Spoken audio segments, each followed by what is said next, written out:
Beautiful ಮನೆ ಕೆಲಸದವಳು ಯಜಮಾನ ತನ್ನ ಬಲೆಗೆ ಬೀಳಿಸಿಕೊಂಡಳು.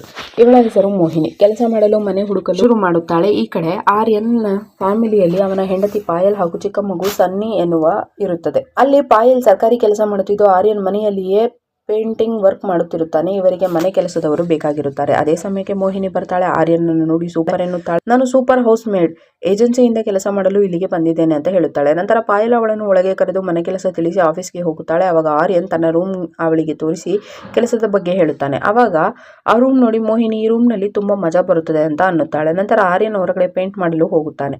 ಅವಾಗ ಮೋಹಿನಿ ಅವನನ್ನು ತನ್ನ ಬಲೆಯಲ್ಲಿ ಕೆಡವಿಕೊಳ್ಳಬೇಕು ಅಂದುಕೊಂಡು ಅವನು ಕೆಲಸ ಮಾಡುವಲ್ಲಿ ಹೋಗಿ ಕಾಲಿಗೆ ಗಾಯವಾದ ಹಾಗೆ ನಾಟಕವಾಡುತ್ತಾಳೆ. ಅವಾಗ ಆರ್ಯನ್ ಅವಳನ್ನು ಬೈದು ಕಾಲಿಗೆ ಜೆಲ್ ಹಚ್ಚಿ ಮನೆಗೆ ಹೋಗು ಅಂತ ಮೋಹಿನಿಗೆ ಹೇಳಿ ತನ್ನ ಕೆಲಸ ಮಾಡಲು ಶುರು ಮಾಡುತ್ತಾನೆ. ನಂತರ ಮೋಹಿನಿ ಅವಳನ್ನು ಒಲಿಸಿಕೊಳ್ಳಲು ಬೇರೆ ಪ್ಲಾನ್ ಮಾಡಲು ಶುರು ಮಾಡುತ್ತಾಳೆ. ಮರುದಿನ ಮೋಹಿನಿ ಸನ್ನಿಯನ್ನು ಸ್ಕೂಲ್ನಿಂದ ಕರೆದುಕೊಂಡು ಬರುತ್ತಾಳೆ. ಅವಳನ್ನು ಮೊದಲ ಬಾರಿಗೆ ನೋಡಿದ ಪಕ್ಕದ ಮನೆಯ ಜ್ಯೋತಿ ಇವಳು ಯಾರಿರಬಹುದು ಅಂದುಕೊಂಡು ಆರ್ಯನ್ ಹತ್ತಿರ ಬರುತ್ತಾಳೆ. ನಂತರ ಮೋಹಿನಿ ಕೆಲಸದವಳು ಅಂತ ಜ್ಯೋತಿಗೆ ಗೊತ್ತಾಗುತ್ತದೆ. ಅವಾಗ ಜ್ಯೋತಿಯನ್ನು ನೋಡಿದ ಆರ್ಯನ್ ಮುಂದಿನ ತಿಂಗಳು ಪಾಯಲ್ನ ಬರ್ತ್ಡೇ ಇದೆ, ನಾವಿಬ್ಬರು ಸ್ಪೆಷಲ್ ಸರ್ಪ್ರೈಸ್ ಗಿಫ್ಟ್ ಪ್ಲಾನ್ ಮಾಡಬೇಕು ಅಂತ ಜ್ಯೋತಿಗೆ ಹೇಳುತ್ತಾನೆ. ಸಂಜೆ ಮೋಹಿನಿ ತನ್ನ ಮನೆಗೆ ಹೋಗಿ ತನ್ನ ಬಾಯ್ ಫ್ರೆಂಡ್ ರಮನ್ ಜೊತೆ ಹಾಸಿಗೆಯಲ್ಲಿ ಡ್ರಿಂಕ್ಸ್ ಮಾಡುತ್ತಾ ಇರುತ್ತಾಳೆ.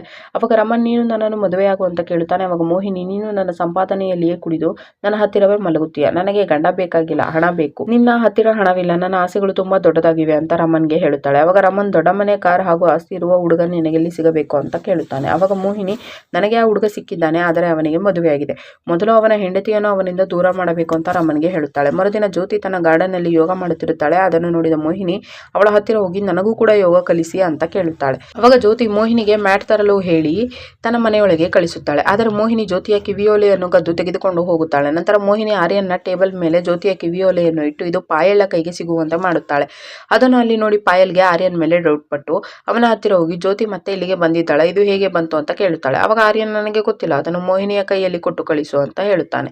ಮರುದಿನ ಮೋಹಿನಿ ಬಟ್ಟೆ ಒಗೆಯುವಾಗ ನೆಪದಲ್ಲಿ ಆರ್ಯನ್ನ ಬಟ್ಟೆಗೆ ಲಿಪ್ಸ್ಟಿಕ್ ಹಚ್ಚಿ ಅದರಲ್ಲಿ ಹಣವಿದ್ದರೆ ಚೆಕ್ ಮಾಡಿಕೊಂಡು ಕೊಡಿ ಅಂತ ಪಾಯಲ್ ಕೈಗೆ ಕೊಟ್ಟು ಆ ಲಿಪ್ಸ್ಟಿಕ್ ಅವಳು ನೋಡುವ ಹಾಗೆ ಮಾಡಿ ಮತ್ತೆ ಅವಳು ಆರ್ಯನ್ ಮೇಲೆ ಡೌಟ್ ಪಡುವ ಹಾಗೆ ಮಾಡುತ್ತಾಳೆ. ನಂತರ ಅದೇ ದಿನ ರಾತ್ರಿ ಮೋಹಿನಿ ಪಾಯಲ್ ರೂಮಿನ ಮಿರರ್ ಮೇಲೆ ಜ್ಯೋತಿಯ ದೊಡ್ಡ ಬಿಂದಿಯನ್ನು ಅಂಟಿಸಿ ಪಾಯಲ್ ನೋಡುವಂತೆ ಮಾಡುತ್ತಾಳೆ. ಅವಾಗ ಪಾಯಲ್ ಅದನ್ನು ನೋಡಿ ಮೋಹಿನಿಯನ್ನು ಕೇಳುತ್ತಾಳೆ. ಅವಾಗ ಮೋಹಿನಿ ಇದು ನನ್ನದಲ್ಲ, ನಿನ್ನೆ ಸಾಯಂಕಾಲ ಜ್ಯೋತಿ ಮೇಡಮ್ ಬಂದಿದ್ರು ಅಂತ ಸುಳ್ಳು ಹೇಳುತ್ತಾಳೆ. ಮರುದಿನ ಜ್ಯೋತಿ ಪಾಯಲ್ ಬರ್ತ್ಡೇ ಪ್ರಿಪರೇಷನ್ ಮಾಡಲು ಆರ್ಯನ ಮನೆಗೆ ಬರುತ್ತಾಳೆ. ಅವಾಗ ಮೋಹಿನಿ ಅವರಿಬ್ಬರಿಗೂ ಟೀಯಲ್ಲಿ ನಶೆಯ ಮಾತ್ರೆ ಹಾಕಿ ಕುಡಿಸಿ ಪಾಯಲ್ಗೆ ಫೋನ್ ಮಾಡಿ ಮನೆಯಲ್ಲಿ ಸನ್ನಿ ಒಬ್ಬನೇ ಇದ್ದಾನೆ, ನಾನು ಮನೆಗೆ ಹೋಗಬೇಕು, ಬೇಗನೆ ವಾಪಸ್ ಬನ್ನಿ ಸರ್, ಜ್ಯೋತಿಯ ಮನೆಗೆ ಹೋಗಿ ತುಂಬಾ ಹೊತ್ತಾಯಿತು, ನಾನು ಫೋನ್ ಮಾಡಿದರೆ ಫೋನ್ ಕೂಡ ತೆಗಿತಿಲ್ಲ ಅಂತ ಹೇಳುತ್ತಾಳೆ. ನಂತರ ಪಾಯಲ್ ಬಂದು ಜ್ಯೋತಿಯ ಮನೆಗೆ ಹೋದಾಗ ಅಲ್ಲಿ ಇಬ್ಬರು ನಶೆಯ ಸ್ಥಿತಿಯಲ್ಲಿ ಇರುತ್ತಾರೆ. ಅವಾಗ ಆರ್ಯನ್ನ ಮುಖದ ತುಂಬೆಲ್ಲ ಲಿಪ್ಸ್ಟಿಕ್ ಗುರುತುಗಳು ಇರುತ್ತವೆ, ಅದನ್ನೆಲ್ಲ ಮೋಹಿನಿ ತಾನೇ ಹಾಕಿರುತ್ತಾಳೆ.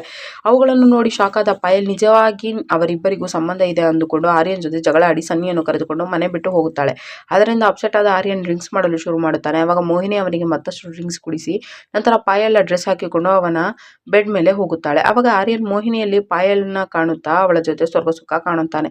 ಮರುದಿನ ಮೋಹಿನಿ ಮಲಗಿರೋದನ್ನು ನೋಡಿ ಶಾಕಾದ ಆರ್ಯನ್ ನೀನ್ ಇಲ್ಲಿ ಏನು ಮಾಡುತ್ತಿದ್ದೀಯ ಅಂತ ಮೋಹಿನಿಯನ್ನು ಬೈಯುತ್ತಾನೆ. ಅವಾಗ ಮೋಹಿನಿ ನೀವು ನನ್ನನ್ನು ಪಾಯಲನ್ನು ಕೂಡ ನನ್ನ ಜೊತೆ ರಾತ್ರಿಯೆಲ್ಲ ಮಜಾ ತೆಗೆದುಕೊಂಡಿದ್ದೀರಿ ಅಂತ ಹೇಳುತ್ತಾಳೆ. ನಂತರ ಆರ್ಯನ್ ಕೋಪಗೊಂಡು ಅವಳನ್ನು ಮನೆಯಿಂದ ಆಚೆ ತಳ್ಳಲು ನೋಡುತ್ತಾನೆ. ಅವಾಗ ಮೋಹಿನಿ ತಾನು ರೆಕಾರ್ಡ್ ಮಾಡಿದ ವಿಡಿಯೋ ಅವನಿಗೆ ತೋರಿಸಿ ಇನ್ಮೇಲೆ ನಾನು ಈ ಮನೆಯ ಒಡತಿ, ನೀನೇನಾದರೂ ನನ್ನನ್ನು ಆಚೆ ತಳ್ಳಿದರೆ ನಾನು ಈ ವಿಡಿಯೋ ವೈರಲ್ ಮಾಡುತ್ತೇನೆ ಅಂತ ಅವನನ್ನು ಹೆದರಿಸುತ್ತಾಳೆ. ನಂತರ ಅವರಿಗೆ ಹೆದರಿ ನಿನಗೆ ಏನು ಬೇಕು ಅಂತ ಕೇಳುತ್ತಾನೆ. ಅವಾಗ ಮೋಹಿನಿ ನಾನು ನಿನ್ನ ಜೊತೆ ಎಂಜಾಯ್ ಮಾಡಬೇಕು ಅಂತ ಹೇಳಿ ಅವನಿಂದ ಸೇವೆ ಮಾಡಿಸಿಕೊಳ್ತಾಳೆ. ಜೊತೆಗೆ ಶಾಪಿಂಗ್ ಮಾಡಿ ಊರೆಲ್ಲ ಸುತ್ತುತ್ತಾಳೆ. ಈ ಕಡೆ ಸನ್ನಿ ಅಪ್ಪ ಬೇಕು ಅಂತ ಪಾಯಲನ್ನು ಕಾಡುತ್ತಾನೆ. ಮರುದಿನ ಜ್ಯೋತಿ ಪಾಯಲ್ ಹತ್ತಿರ ಹೋಗಿ ನನ್ನ ಹಾಗೂ ಆರ್ಯನ್ ನಡುವೆ ಏನೂ ಇಲ್ಲ, ನೀನು ನಮ್ಮ ಮೇಲೆ ಡೌಟ್ ಪಟ್ಟು ನಿನ್ನ ಜೀವನ ನೀನೇ ಹಾಳು ಮಾಡಿಕೊಳ್ಳುತ್ತಿದ್ದೀಯಾ ಅಂತ ಹೇಳ್ತಾಳೆ. ಈತ ಮೋಹಿನಿ ಆರ್ಯನನ್ನು ಹೊರಗಡೆ ಊಟಕ್ಕೆ ಕರೆದುಕೊಂಡು ಹೋಗುತ್ತಾಳೆ. ಅವಾಗ ಪಾಯಲ್ ಆರ್ಯನ್ ಫೋನ್ಗೆ ಮಾಡಿ ಸಾರಿ ಕೇಳುತ್ತಾಳೆ. ನಂತರ ಆರ್ಯನ್ ವಾಪಸ್ ಮನೆಗೆ ಬಂದು ಪಾಯಲ್ಗೆ ಫೋನ್ ಮಾಡಿ ಇವತ್ತೇ ಮನೆಗೆ ವಾಪಸ್ ಬಾ ಅಂತ ಹೇಳುತ್ತಾನೆ. ಅವಾಗ ಮೋಹಿನಿ ನಾನು ಅಷ್ಟು ಸಲೀಸಾಗಿ ನಿನ್ನನ್ನು ಬಿಡುವುದಿಲ್ಲ ಅಂತ ಹೇಳುತ್ತಾಳೆ. ಅವಾಗ ಆರ್ಯನ್ ನೀನು ಹಣ ತೆಗೆದುಕೊಂಡು ನನ್ನನ್ನು ಬಿಟ್ಟು ಬಿಡು ಅಂತ ಮೋಹಿನಿ ಹತ್ತಿರ ಬೇಡಿಕೊಳ್ಳುತ್ತಾನೆ. ಅವಾಗ ಮೋಹಿನಿ ನನಗೆ ಹಣದ ಜೊತೆಗೆ ನೀನು ಬೇಕು, ನಾನು ಪಾಯಲ್ಗಿಂತ ಯಾವುದರಲ್ಲಿ ಕಡಿಮೆ ಇದ್ದೇನೆ ಅಂತ ಕೇಳುತ್ತಾಳೆ. ಅವಾಗ ಕೋಪಗೊಂಡ ಆರ್ಯನ್ ನಿನಗೆ ಅವಳ ಹೆಸರು ಎತ್ತಲು ಯೋಗ್ಯತೆ ಇಲ್ಲ ಅಂತ ಅವಳ ಕೆನ್ನೆಗೆ ಹೊಡೆಯುತ್ತಾನೆ. ಅದರಿಂದ ಕೋಪಗೊಂಡ ಮೋಹಿನಿ ವಿಡಿಯೋನ ಪಾಯಲ್ಗೆ ಕಳಿಸುತ್ತಾಳೆ. ನಂತರ ಅದನ್ನು ನೋಡಿದ ಪಾಯಲ್ ನೀನು ಕೆಲಸದವಳನ್ನು ಕೂಡ ಬಿಟ್ಟಿಲ್ಲ ಅಂತ ಆರ್ಯನನ್ನು ಬೈದು ವಾಪಸ್ ಹೋಗುತ್ತಾಳೆ. ಅವಾಗ ಸನ್ನಿ ಆರ್ಯನ್ ಹತ್ತಿರವೇ ಉಳಿಯುತ್ತಾನೆ. ನಂತರ ಮನನೊಂದ ಪಾಯಲ್ ಒಂದು ಹೋಟೆಲ್ಗೆ ಹೋಗಿ ಟೆರೆಸ್ ಮೇಲಿನಿಂದ ಹಾರಿ ಆತ್ಮಹತ್ಯೆ ಮಾಡಿಕೊಳ್ಳುತ್ತಾಳೆ. ಆಮೇಲೆ ಮೋಹಿನಿ ಹಾಗೂ ಆರ್ಯನ್ನ ವಿಷಯ ನ್ಯೂಸ್ ನಲ್ಲಿ ಬಂದು ಅವನ ಪ್ರೆಸ್ಟೀಜ್ ಎಲ್ಲ ಹಾಳಾಗಿ ಹೋಗುತ್ತದೆ. ಮರುದಿನ ಮೋಹಿನಿ, ನಾನು ನಿಮ್ಮ ಮಗುವಿಗೆ ತಾಯಿ ಆಗುತ್ತಿದ್ದೇನೆ, ನನ್ನನ್ನು ಮದುವೆ ಆಗು, ನಾನು ಈಗಾಗಲೇ ನಿನ್ನ ಜೀವನ ನರಕ ಮಾಡಿದ್ದೇನೆ, ಇನ್ಮೇಲಾದರೂ ಸನ್ನಿಯ ಬಗ್ಗೆ ಯೋಚನೆ ಮಾಡು ಅಂತ ಆರ್ಯನನ್ನು ಹೆದರಿಸುತ್ತಾಳೆ. ನಂತರ ಆರ್ಯನ್ ಬೇರೆ ದಾರಿ ಇಲ್ಲದೆ ಅವಳನ್ನು ಮದುವೆ ಆಗುತ್ತಾನೆ.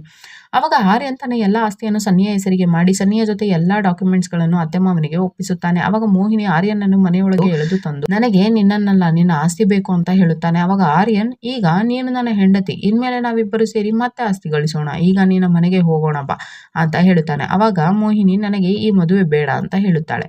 ಅವಾಗ ಆರ್ಯನ್, ನೀನು ನನ್ನ ಮಗುವಿಗೆ ತಾಯಿ ಆಗುತ್ತಿದ್ದೀಯಾ, ಹೀಗಿರುವಾಗ ನೀನು ಒಬ್ಬಂಟಿಯಾಗಿ ಏನು ಮಾಡುತ್ತಿದ್ದೀಯಾ ಅಂತ ಕೇಳುತ್ತಾನೆ. ಅವಾಗ ಮೋಹಿನಿ, ಅದೆಲ್ಲ ಸುಳ್ಳು, ಅವತ್ತು ನಾನು ನಿನ್ನ ನಡುವೆ ಏನೂ ನಡೆದಿಲ್ಲ, ನಾನು ನಿನ್ನನ್ನು ಬ್ಲಾಕ್ ಮೇಲ್ ಮಾಡುವುದಕ್ಕೋಸ್ಕರ ಅವತ್ತು ಹಾಗೆ ನಾಟಕವಾಡಿದೆ ಅಂತ ಆರ್ಯನ್ಗೆ ಹೇಳುತ್ತಾಳೆ. ಅವಾಗ ಆರ್ಯನ್ ಅವಳ ಕೆನ್ನೆಗೆ ಹೊಡೆದು, ನಿನ್ನ ಹಣದಾಸೆಯಿಂದ ನನ್ನ ಪಾಯಲ್ ಸತ್ತು ಹೋದಳು, ನಿನ್ನ ಈ ಎಲ್ಲ ಮಾತುಗಳು ನನ್ನ ಫೋನಿನಲ್ಲಿ ರೆಕಾರ್ಡ್ ಆಗಿದೆ ಅಂತ ಅವಳಿಗೆ ತನ್ನ ಫೋನ್ ತೋರಿಸುತ್ತಾನೆ. ಅದರಿಂದ ಕೋಪಗೊಂಡ ಮೋಹಿನಿ, ಈಗ ನೀನು ನನ್ನ ಕೈಯಾರೆ ಸಾಯುತ್ತಿದ್ದೀಯಾ ಅಂತ ಆರ್ಯನ್ಗೆ ಹೇಳಿ ಅವನನ್ನು ಚಾಕುವಿನಿಂದ ಕೊಲ್ಲಲು ಹೋಗುತ್ತಾಳೆ. ಅಷ್ಟರಲ್ಲಿಗೆ ಪೊಲೀಸರು ಬಂದು ನಾವು ಹಾಗೂ ಆರ್ಯನ್ ಸೇರಿ ನಕಲಿ ಮದುವೆಯ ನಾಟಕ ಆಡಿದೆವು, ಈ ಆಸ್ತಿ ಪತ್ರ ಎಲ್ಲವೂ ನಕಲಿ ಅಂತ ಮೋಹಿನಿಗೆ ಹೇಳುತ್ತಾ ಅವಳನ್ನು ಅರೆಸ್ಟ್ ಮಾಡುತ್ತಾರೆ. ಕತೆ ಇಲ್ಲಿಗೆ ಮುಗಿಯುತ್ತದೆ. ಈ ವಿಡಿಯೋನ ಪೂರ್ತಿ ನೋಡಲು ದಂಗಲ್ ಟಿವಿ ಚಾನೆಲ್ನ ಶಾತಿರ್ ನೌಕ್ರಾಣಿ ಅನ್ನೋ ವಿಡಿಯೋ ಸರ್ಚ್ ಮಾಡಿ ನೋಡಬಹುದು.